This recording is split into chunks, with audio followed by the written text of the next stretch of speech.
Hello, friends. This is Dave Hurwitz, executive editor at ClassicsToday.com with How I Discovered Wagner.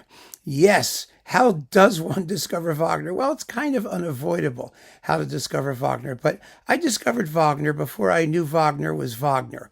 And I'm very interested to know how you discovered Wagner. It was, of course, from the Bugs Bunny cartoon, What's Opera Doc? Which is amazing. It's an amazing amalgam of all of the Wagner operas. It begins with Tannhäuser. Waited, my love, I want you always beside me. You've got Elmer Fudd, right? And you've got The Ride of the Valkyries, killed a wabbit, killed a wabbit, killed a wabbit. Oh, it's just marvelous. I didn't even know it was Wagner. And it's such a parody of all of the operas. You've got the big fat horse, and it's hysterical, absolutely hysterical. The musical realization is brilliant, and I thought Wagner was just a guy who wrote lighthearted comedy cartoon music endlessly. I really did. And then finally, once I began to know that there was this person named Wagner, I have to say my appreciation was hindered by the fact that he had a reputation as, a horrible human being, and particularly an absolutely vicious anti-Semite. And growing up in a Jewish home, we tended to avoid vicious anti-Semites. And so I put Wagner to one side. I didn't judge the music, but I just wasn't going to waste my time as I thought it would be, on a composer whose philosophy and whose ideology was so clearly linked to what later became Nazism. It was Hitler's favorite, and I just couldn't bring myself to do it. It was hard. It was really hard. It took a certain maturity before, or maybe, foolishness, I don't know, before I could actually pay attention to who Wagner was historically. I was also hugely put off by the whole opera Wagner cult thing, because cults, I'm so turned off. You know this. You've watched my stuff. I'm so turned off by any kind of cult mentality. And Wagner was kind of like the Donald Trump of classical music, I hate to say, but he sort of was, And he had this party in thrall to him, and I just was not into thrall. Thrall was nothing I could put up with. So I sort of ignored Wagner for a very, very long time. Then finally, when I was in high school, I got hooked on Lord of the Rings, Tolkien. And it was Tolkien who got me into Wagner, because after Lord of the Rings, I thought, okay, there's this sort of mythology and there's like rings. And Wagner wrote something about a ring. I mean, I knew what was out there. I also knew it was hideously long and involved. And so I said to myself, okay, let's give it a shot. So I started with The Ring, all of The Ring, the Schulte Ring to be specific, when I was in high school. And of course, in those days, you could also get as a side dish, after you bought the huge box with all 4 operas in it, you could get the Derek Cook analysis of The Ring, which is fabulous. It was just amazing. And I have to say, it had, the librettos also that came with that thing had indications of what leitmotifs you were hearing as you were listening to the music and as they were singing. It was such a fabulous way to get to know the work. It really was. It was an extraordinarily great way to do it. And I thought, frankly, Derek Cook's illustrated discussion of how Wagner works symphonically with his leitmotifs was more interesting than the actual operas, because it was a lot shorter. But I was able to approach it that way. And of course, it had me hooked immediately, because it's an absolutely stunning, incredible, transcendentally great creation. Although I was never a cult member. I just wasn't. I mean, I've never liked Parsifal. Ugh.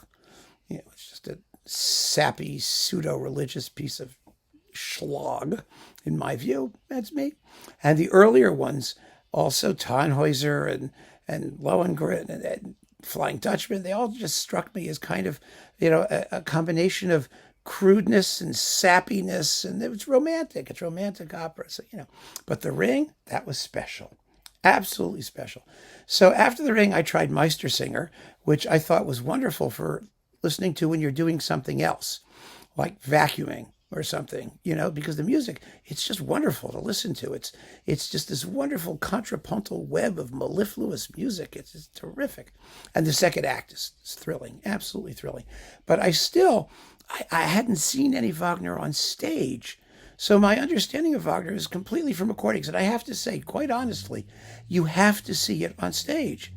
You realize that's what Wagner intended, of course, but you do. Because even though you may think when you're listening to it away, it's like taking forever and it's like killing you. I mean, the Norn scene in Götterdämmerung, it's like, but it actually works on stage.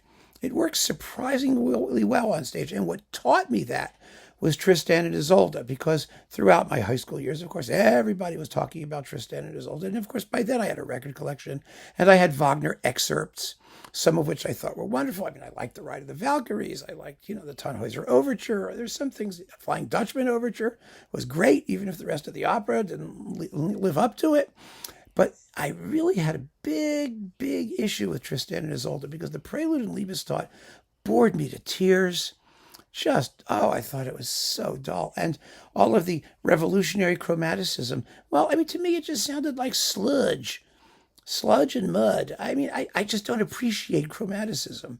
And I suppose from the day that, I can't put my own brain into the mind of a, person who lived at that time, who considered this thing utterly revolutionary, or musicologists who keep telling me how revolutionary it was. Well, who cares? I mean, if I wanted chromaticism, I listen to blues, listen to jazz. You get chromaticism and rhythm, which is like a really nice bonus, I thought. It was really great. So I just couldn't get into it. But then finally, I mean, it was only about 30 years ago, 20 years ago, I don't know. I finally saw Tristan and Isolde at the Met. And it works fabulously on stage. It really does, even though nothing happens. I mean, even Wagner said nothing happens in Tristan and Isolde. They just sing at each other. But the music was gorgeous. All of a sudden, it all just snapped into place. And that's, what I always say to people, to my friends out there, if you're not getting into something and you feel you should, give it a shot. If it doesn't hit you, set it aside. When the moment is right, it will happen. You can't force it, and you don't have to force it. And this Tristan, I mean, it had, who was it? Like Jane Eaglin, I think, and Ben Heppner. I mean, two really big people. As Tristan and Isolde, this was the tons of fun. Go shopping. I mean, this was not someone where you were going to be overwhelmed by the physicality of the people on stage, but it was so beautiful. And it's okay. It didn't matter that they were big and fat and ugly. And, I mean, I shouldn't say that, but, you do kind of expect, well, never mind. You know what I mean, right? You've seen enough operas to know what I mean. And in Act 2, you've got the Liebesnacht where they just like sit there and nothing happens.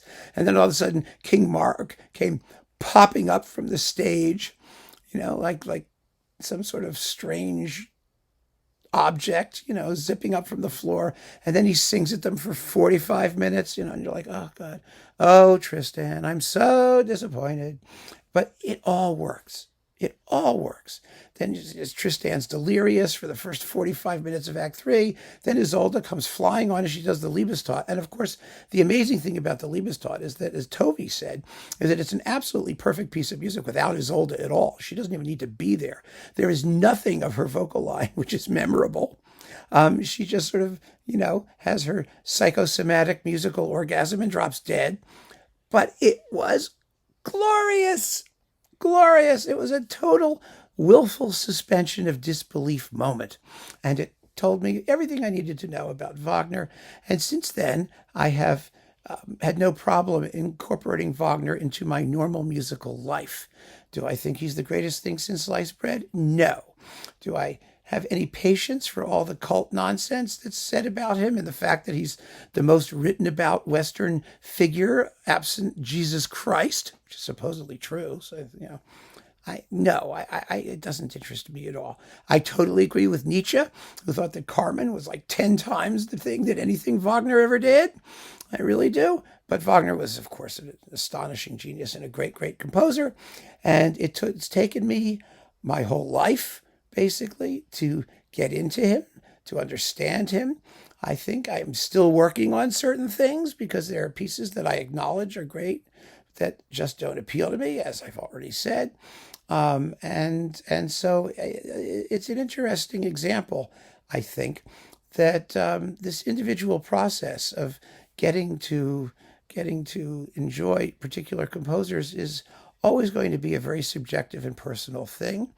And the important thing, as I've always said, is just that we keep on listening. So tell me, how did you get into Wagner? And thank you for joining me. Take care.